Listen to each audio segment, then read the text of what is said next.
Hello everyone, unit tutorial में आपका स्वागत है। तो आज मैं स्टार्ट करने जा रहा हूँ practice set number 5.1 maths 1 chapter probability. So practice set number 5.1 बहुत ही इजी प्रैक्टिस सेट है। बोलोगे सर क्यों ऐसा बोल रहे हो? बिकॉज इस प्रैक्टिस सेट के अंदर आपको ऑलरेडी आंसर दिया हुआ है, बस आपको क्वेश्चन को अच्छे से रीड करना है और रीड करने के बाद में आपको क्या लिखना है? आंसर लिखना है। चलिए स्टार्ट करते हैं प्रैक्टिस सेट नंबर 5.1। सो क्या दिया है आपको प्रैक्टिस सेट नंबर 5.1 में?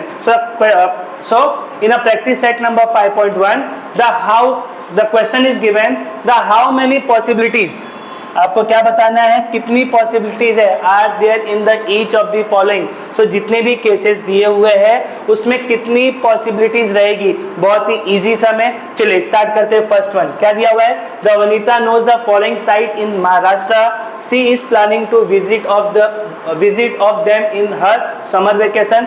सो उसको इतने सारे प्लेस पे क्या करना है? घूमना है।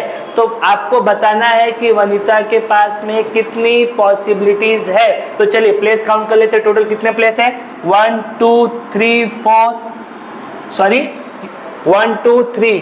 4 देन 5 6 7 8। तो टोटल उसके पास कितने प्लेस है घूमने के लिए? उसके पास 8 प्लेस का ऑप्शन है घूमने के लिए। तो यहाँ पे कितनी पॉसिबिलिटीज होगी स्टूडेंट? यहाँ पे टोटल होगी 8 पॉसिबिलिटीज।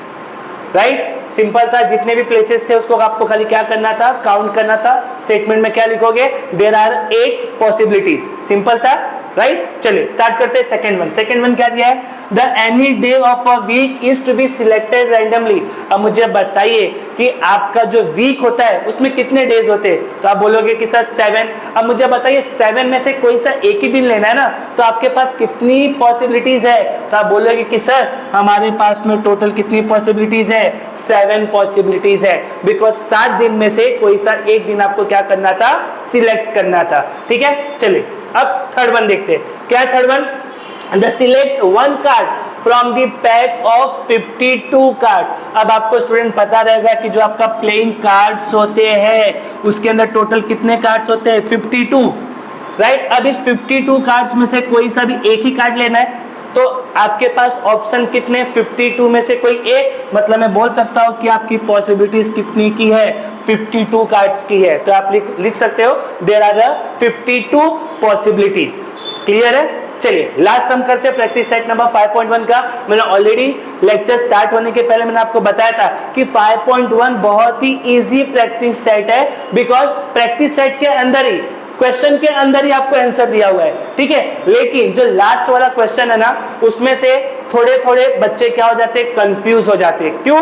बताता हूं। चलिए स्टार्ट करते हैं। क्या दिया हुआ है? The one number from 10 to 20, the one number from 10 to 20 is written on each card, select the one card randomly। आपको बताना है 10 से लेके 20 तक कार्ड के ऊपर नंबर लिखा हुआ है। मतलब एक कार्ड है, उस कार्ड के ऊपर 10 से लेके 20 तक नंबर लिखा हुआ है। तो आपको बताना है कि टोटल कितनी पॉसिबिलिटीज होगी। अब बहुत से बच्चे क्या करते हैं? सर सिंपल तो है, 20 में से 10 को क्या कर दो? माइनस कर दो। क्या आएगा? 10 आएगा। ये आपका रॉन्ग है। यहाँ पे 10 पॉसिबिलिटीज नहीं होगा। यहाँ पे कितनी पॉसिबिलिटीज आएगी स्टूडेंट? यहाँ पे आएगी 11। बोलोगे सर कैसे हुआ? सिंपल है, चेक कर लो। 10 से लेके कहां तक बोला? 20 तक बोला ना। फ्रॉम 10 तो काउंट करो।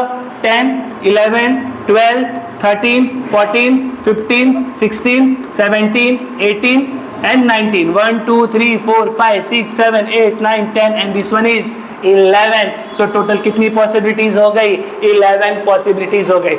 समटाइम क्वेश्चन में कैसा ट्विस्ट आता है? जहां पे फ्रॉम वर्ड लिखा होगा ना स्टूडेंट, वहां पे समटाइम आपको लिख के आता है बिटवीन। क्या लिख के आएगा?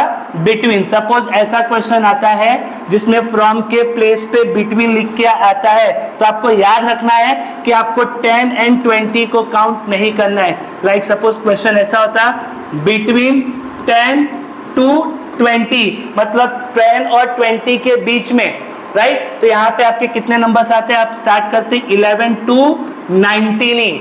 ना 10 काउंट होता ना 20 काउंट होता। तो टोटल कितने नंबर हो जाते हैं आपके? सिंपल था 11 12 13 14 15 16 17 18 एंड 19। 1 2 3 4 5 6 7 8 एंड 9। यहाँ पे टोटल कितनी पॉसिबिलिटीज होती है स्टूडेंट आपकी 9 होती है। ठीक है, तो अगेन बोलता हूँ कि जब भी आपके वर्डिंग्स प्रॉब्लम आते हैं तो आपको सबसे पहले क्वेश्चन को अच्छे से रीड करना है।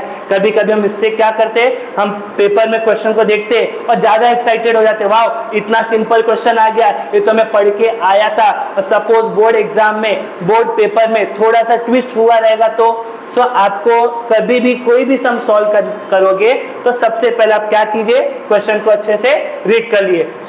प्रैक्टिस सेट नंबर 5.1 कंप्लीट हो चुका है। होप आपका 5.1 अच्छे से क्लियर हो गया है। आज के वीडियो लेक्चर में बस इतना ही। मिलते हैं नेक्स्ट वीडियो लेक्चर में, तब तक के लिए बाय।